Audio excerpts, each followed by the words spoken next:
আসসালামু আলাইকুম, আশা করি আপনারা সবাই ভালো আছেন। তো দেখেন, আমি মাল পাঠাই কি না পাঠাই সেটার কিছু প্রমাণ আমি আপনাদেরকে দেখাবো। এবং মাল পাঠানোর পরে যে যদি মনে করেন যে আগে যদি আমি মাল পাঠায় দেই, টাকা পয়সা না নিই, সেক্ষেত্রে কিন্তু আমি অনেকবার ধোকা খাইছি, তারও প্রমাণটা আমি দেখাই দিতেছি। তো দেখেন, আমি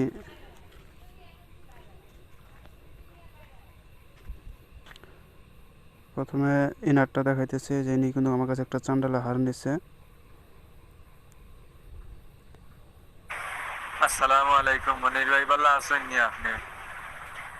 আপনারে প্রথমে ভাই ধন্যবাদ দিয়ে আর আমরা জিনিসগুলো জেলা কইসলা আপনি ওলা পাঠাইছেন, পাইছি ইনশাল্লাহ। আর গত ফাইল আনছি গিয়া আপনারে আর ফোন দিতাম পারছি না, এখন তো ও ফোন দিছি আপনারে।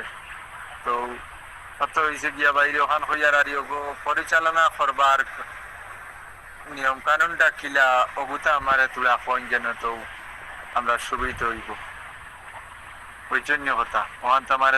আচ্ছা ঠিক আছে ভাই, লেখিয়া দিলেন যেন। হ্যাঁ, থ্যাংক ইউ আপনার।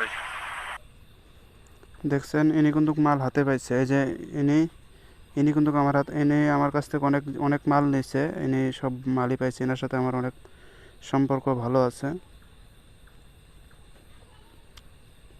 তো যাই হোক, এনারা দুইজনই মাল পাইছে এখানে। এই যে এই ভাইও মালটা পাইছে। আচ্ছা, এই হাত দিয়ে যখন কাজ করবো তখন আমি ওটা হাতে পেয়েছি। আমার এখন করণীয় কি সেটা আমাকে একটু বিস্তারিত বুঝিয়ে দেবেন, এই কারণের জন্য আপনাকে টেলিফোনটা করেছি। দেখছেন, ইনিও মাল হাতে পাইছে। আর এখানে এখানে দেখেন, এই লোকটা, দেখেন এখানে লিখছে জি পাইছি, মাল কিন্তু উনি হাতে পাইছে। এখন নিয়ম চাইতেছে, এই যে নিয়মটা চাইতেছে। আমি পরে বলছিলাম যে ভাই আপনার বাকি টাকাটা আগে দেন। এই দেখেন এখানে কিন্তু এই যে বাকি 1100 টাকা দেন, তারপরে নিয়ম এবং মন্ত্র দিতেছি। ওনার কাছ থেকে মানে 1100 টাকা প্রথমে দিছিল, মানে ওনার সাথে আমার কথা ছিল 2200 টাকা, 1100 টাকা দিচ্ছে, আমি আরও 1100 টাকা পাবো। তো উনি আমার সেই 1100 টাকাটা দেয় নাই। মাল হাতে পাইছে, মাল ওনার কাছেই আছে, কিন্তু বাকি টাকাটা দেয় নাই। দেখেন এখানে বলছিল রবিবারে বিকাশ করতেছি, রবিবার পার হয়ে গেছে, এখন পর্যন্ত আমার সাথে কোনো মানে যোগাযোগও করে নাই, টাকাও দেয় নাই। তো আপনারাই বলেন, বিশ্বাসটা করব কিভাবে আপনাদেরকে? এখন আপনাদেরকে যে বিশ্বাসটা করার মতন কোনো বুদ্ধি নেই। এই দেখেন এখানে মাল পাঠাইছে, এখানে দেখাই দিছি। তো যাই হোক, আপনাদেরকে দেখানোর জন্য করে ভিডিওটা করলাম।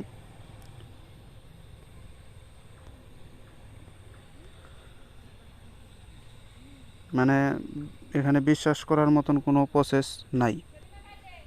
তো সবাই ভালো থাকবেন, খোদা হাফেজ। আর যদি কেউ নেন, অবশ্যই ভাই আমার কাছ থেকে নিলে আবার আগে টাকা পয়সা দিতে হবে, কারণ আমি কয়েকবার ধোকা খাইছি। এই লোকটাও আমাকে আবার ধোকা দিছে, মানে মাল হাতে পাওয়ার পরও বাকি টাকাটা দেয় নাই। তো আমি চাইতেছি যে আপনারা যদি কেউ মাল নেন, আমার প্রতি যদি বিশ্বাস থাকে, তাহলে আগে টাকা দিবেন, তারপরে মাল নেবেন। মাল 100-100 মাল পাবেন, সমস্যা নেই। আর যদি মাল নাও পান, দেখতেছেন কোনো কোনো ক্ষেত্রে কুরিয়ার সার্ভিসের সমস্যা হয়, সেক্ষেত্রে যদি কোনো সমস্যা হয় তাহলে দেখবেন যে আপনাদেরকে রিটার্ন আরেকটা মাল পাঠানো হবে, কোনো টাকা পয়সা নেব না আমি। আর যদি মাল আপনাদেরকে হাতে পায়ে যদি মাল পছন্দ না হয়, সেক্ষেত্রে মালটা রিটার্ন দিতে পারবেন, আরেকটা নিতে পারবেন, কিন্তু ওই ক্ষেত্রে কিছু টাকা আবার দিতে হবে। তো যাই হোক, সবাই ভালো থাকবেন, খোদা হাফেজ, আসসালামু আলাইকুম।